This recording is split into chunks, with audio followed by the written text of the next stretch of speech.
Hey folks, Troy Bix, Janus International with R3, Restore, Rebuild, and Replace.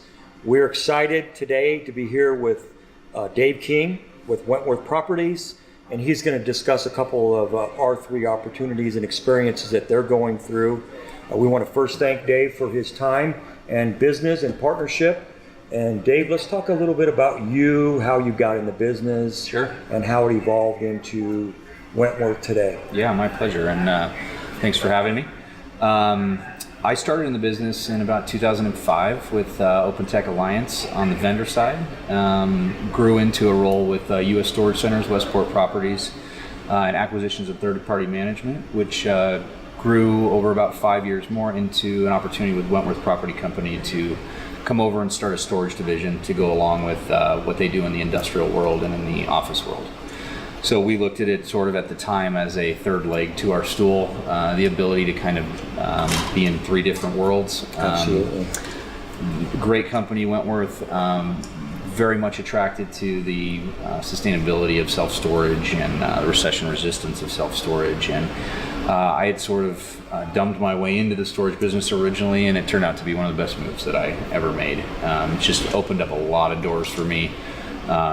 Working with a lot of great people. I can't imagine being in a different industry than self-storage. I hope I never have to be.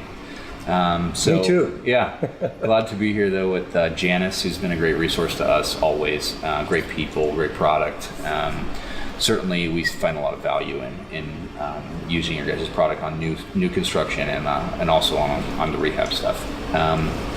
We have kind of a three-pronged strategy as a company, which is ground-up development, conversions, value-add acquisitions, sometimes with or without expansion. So on this topic, we buy probably close to 50%, 40 to 50% of what we've purchased have been what we call management turnaround or value-add acquisitions. That can mean a lot of things. We try to buy them really well on the front end, price-wise, per foot, and we always kind of allocate small to significant dollars for rehabilitation of that product to clean it up and get a more competitive offering. We have a lot of competition coming to the self-storage world, and in order to compete, you have to spend the money to keep these facilities operating and looking good. And a lot of our tenants care a lot more today than they used to about what it looks like when they walk inside, and secure and clean and new or rehabbed is really important to us. Perfect.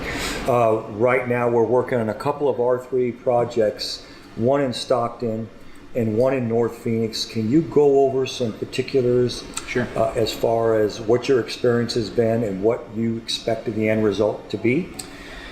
Sure. Well, if we start with North Phoenix, that's a property we bought about 2 years ago. We had budgeted when we closed it through the loan a few $100,000 worth of capital expenses. Had to do with, in addition to the units themselves and the doors themselves and the lighting, we had some asphalt work, we had some roof work, but that stuff was pretty light in terms of the expenses. Primarily, the issue with that property is from the exterior, it looks pretty decent and pretty nice, probably B quality.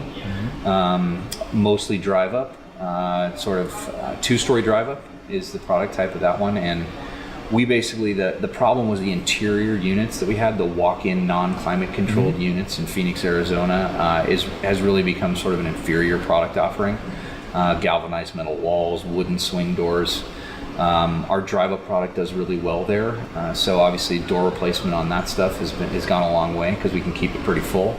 We had a small conversion prior to our purchasing the facility of air-conditioned space, true air conditioning, and that stuff does really well. So our angle on that was to buy it and then go back and clean up that non-conditioned interior space.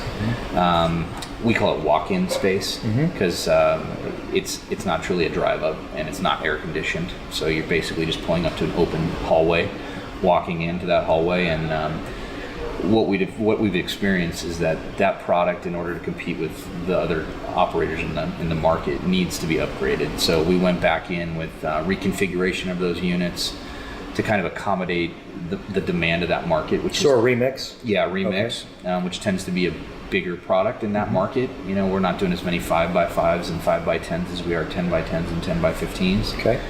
So we combined some of those by removing some panels, and then we put up some white paneling systems from Janus on the front.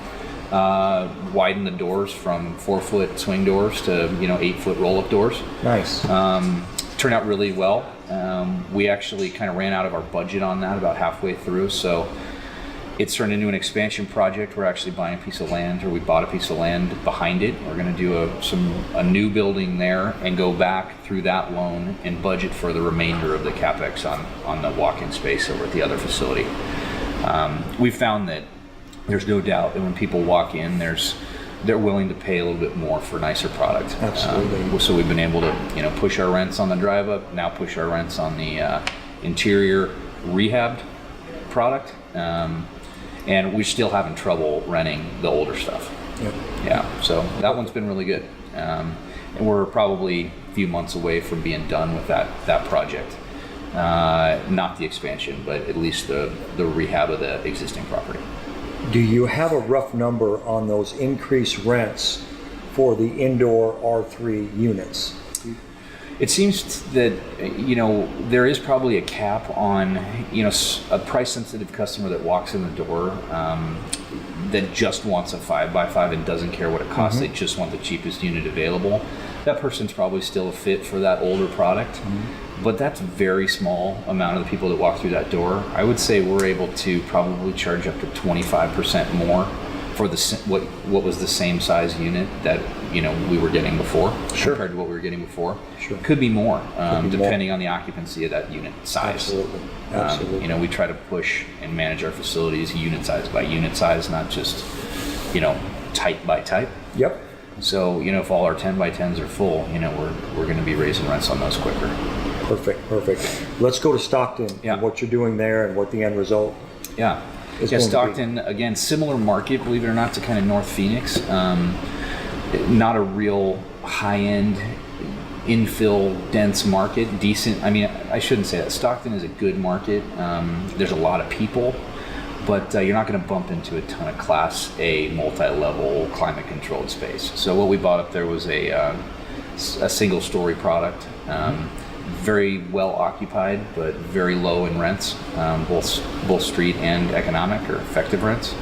So we basically bought that, and through again closing of that property, we budgeted probably the most significant amount of money for that project on full capex for that. It came, I think we did the math earlier, but it came to about $6 a foot is what we put into that thing.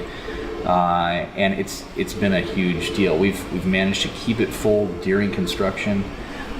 With the promise of, and raise rents with the promise of, hey, we're using your rental increase to go back and put money into the facility so your experience is better. Absolutely. And it's another market that has done really well for us. Again, it has a lot to do with the management and your delivery of a quality offering for a reasonable price. Right. Yeah. Right. So that one's gone really well too. Perfect. We are going to be introducing R3 certified at the upcoming ISS show. An R3 certified facility, the first requirement is to have a complete door replacement. So if we're going to offer better functionality, more security, and more safety to a self-storage facility, we want to call that out for the owner operator as well as the tenant to know. What are your thoughts on that R3 certification? I think it's a great idea. I mean, we typically, when we look at an acquisition, we look at where the value we can add is. And to me, we've always called it kind of lipstick and rouge or just a value add. What can we do to value add? Or is it light CapEx? Is it heavy CapEx? But it'd be nice to have sort of a predefined package, so to speak, R3 certified, if that's what it is, right? And we go in and when we talk to our construction guys or our GCs or whoever's doing that work, we can say, it'd be a lot easier for me to just say, or for them to say, we want to R3 this site, right? And give us a budget to do that. What's it going to cost us? Right. And so I think just kind of streamlining that process into a package deal is a good idea. And I think we can always sell nicer product for more money. So It's just about the ROI, and and whether or not we can spend it day one or we have to kind of wait a little while before we can put that budget together. Absolutely. So yeah, I think it's a good idea that we can certainly work with our management companies that we use, our managers on site, to kind of say, hey, this is a good justification for when someone pushes back on a rental increase. You can say, well, look what we're doing to this property. Your money's not just going in our pocket; it's going to, make your experience better on the site. Perfect. Our Secure Guard security system, remoteless, wireless, a true functional way to garner the traffic in a particular unit, how much it's being used, those sorts of things. Is that a value to you potentially to increase rents? Not only the state-of-the-art technology of Secure Guard, but also the data you're able to collect with a Secure Guard system? I think in the majority of the markets that we're in, it would be.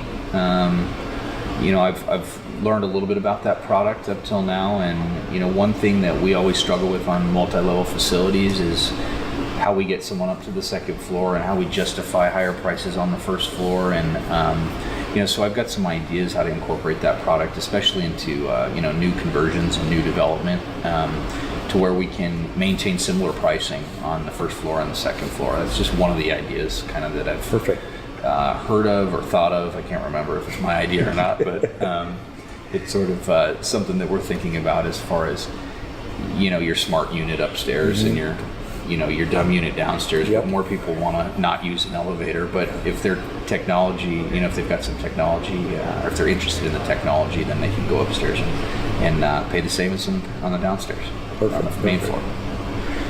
Well, Dave, I can't thank you enough for your time, absolutely. all of your great information. The partnership is great. Thank you, guys. We look forward to working with you and on some more projects, and see you at the shows. Yeah, absolutely. Thanks so much. Thanks.